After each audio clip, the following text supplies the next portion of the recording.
You will me, my madam's forever. You will me, my love forever.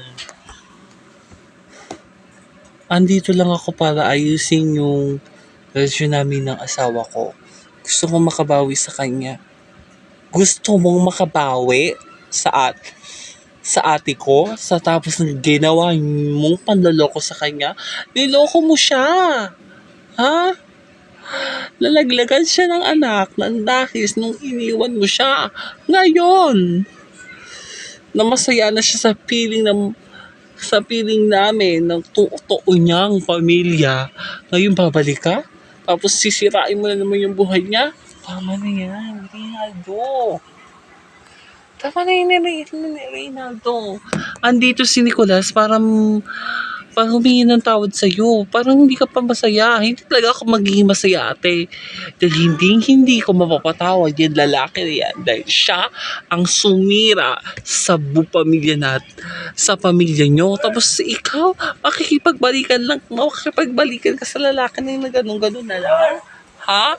Ganun-ganun na lang kabilis sa'yo? Magtiwala ulit sa lalaki na yan?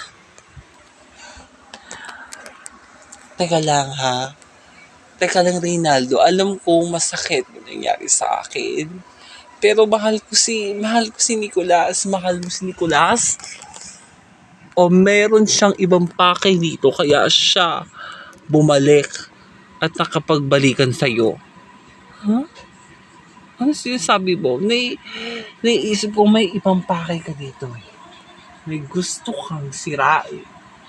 Isa sa amin dito. Ano mo pinagsasabi mo, Reynaldo? Wala akong alam sa mga sinasabi mo. Wala ka talagang alam dahil nagtanga-tangahan ka sa mga aray. Wala akong alam sa mga sinasabi mo. Kung wala kang alam sa sinasabi ko, itigil mo na ang kapatid ko. Tigilan mo na ang kapatid ko.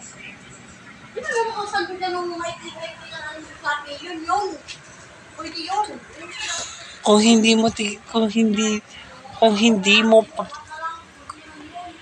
mo titigilan ang kapatid ko, mapipilitan akong tanggalan si ate ng karapatan sa bahay na to. Ha? Anong pinagsasabi mo? Reynaldo, hindi ko mapapatawad yung lalaki na yan. Siya ang sumira sa pamilya mo. Tapos gusto mong patirahin yung lalaki na yun dito sa bahay ko. Ako ang nagmamayari ng bahay na to. Kaya desisyon ko kung sino ang patitirahin ko dito. Ano bang pinagsasabi mo? Hindi ako makakapayag sa gusto mo. Kung hindi ka makakapayag sa gusto mo, tatanggalan kita ng lugar sa pamamahay na to at sa lahat ng ari-ari ang meron ang pamilya natin dahil ako ang tagapagmana ng mama. At sa akin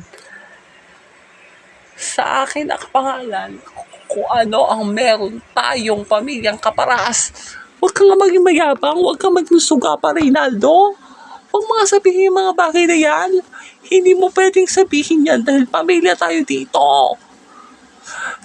Gusto ko lang naman tanggapin mo si Nicolas eh. Di ba ako, ha? Pagod ako sa pamilya, gulo ng pamilya mo. Di ba tiniis ko yun? Ngayon, yung gulo ng buhay namin mag-asawa ni Nicolas, hindi mo matanggap, ha? Pero sa relasyon yung dalawa na sila, tinanggap ko. Wala dito sa usapan yung problema naming mag-asawa. Ang nasa usapan natin yung problema ninyo mag-asawa. Tama na yan, Amanda. Kung hindi mo ko papapatawad at ayaw mo kaming makipagbalikan dalawa ng ate mo, aalis na lang ako. Hindi ka aalis. Dahil may karapatan din ako sa bahay na to. At dahil anak din ako ni mama. Kaya meron din akong Meron din akong pakialam na mamahala dito sa pamamahay na 'to, dahil anak ako ni mama. Wala ka ng magagawa, ate. Nasa akin ang titulo ng bahay na 'to, kaya wala kang magagawa kung sundin ang gusto ko. Tumigil ka na, Rinaldo. Hayaan mo na magdesisyon si ate sa mga ganyan. Huwag ka na makisama. Tumigil ka, Selena. Wala kang pakialam sa gulong meron ako. May pakialam ako na kasi nadadamay na. Nadadamay na yung pamilya. Nadadamay na yung mga anak natin. Hindi ka ayoko masira yung relasyon na meron kami. Sige, magsama kayo lahat. Reynaldo! Ate, kausapin ko lang yung asawa ko, ha? Kausapin ko lang. Ate naman kasi, hindi mo naman sinabi ngayon darating si Nicolas. Alam mo naman malaki ang galit ni Kuya Reynaldo kay Nicolas. Hindi ko alam kung ganun pa rin ang galit kay Nicolas. Hindi ko alam kung bakit ganun lang yung galit niya kay Nicolas. Uuwi na lang ako kung ayaw ko tanggapin ng kapatid mo. Teka na, Nicolas! Nicolas! Nahiya talaga yung Rinaldo na yan. Hindi niya na akong inalampiran ng kapatid. Teka lang, ate. Kinakausap na siya ni ate Selena. Hayaan mo muna makapag-usap sila bago mo siya kausapin. Rinaldo, mag-usap ka muna tayo. Anong dapat ating pag-usapan, Selena? Wala na tayong dapat pag-usapan. Umalis ka na. Pabayaan mo na ako. Hindi lahat ang gusto mo masusunod. Gusto mo pa kami ng mga anak mo naman ang mawala sa buhay mo? Sa lahat ng kagagawa ng ginagawa mo ngayon? Hindi na ikaw yung Reynaldo na pinakasalan ko. Dahil nagbago ka na simula nung nawala ka sa amin. Hindi ka na yung Reynaldo na taong minahal ko. Tumigil ka na at nakakapagod na. Pagod na ako. Kung ikaw hindi ka napapagod ako, pagod na. Pagod na ako.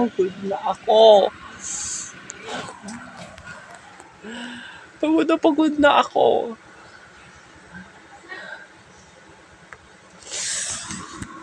Reynaldo,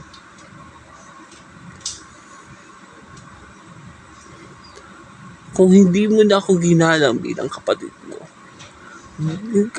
galangin mo naman ako bilang isang tao at respetuhin mo kasi desisyon ng ginawa ko. Ngayon lang naman ako humingi sa'yo ng pagpapasya, di ba? Bakit pa ganito ang ginagawa mo sa akin? Ate, kasi balitan tayo yung desisyon mo makipagbalikan sa tao na yun. Huwag kang makapagbalikan sa tao na yun. Papayag ako sa gusto mo.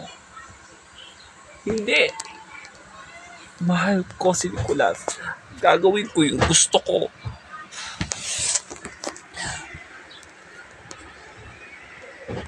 Nasira ko na ang gabi na pinakamasayang araw. Ni Rinaldo ngayon, nagkawatak-watak na muli. Wala kayo respeto. Ngayon, nag-uumpisa na yung galit. Sa pagitan sa iyo, Rinaldo, mag-uumpisa ng misyon. Kung nasiraan na tuluyan ang meron kayong dalawa ni Selena.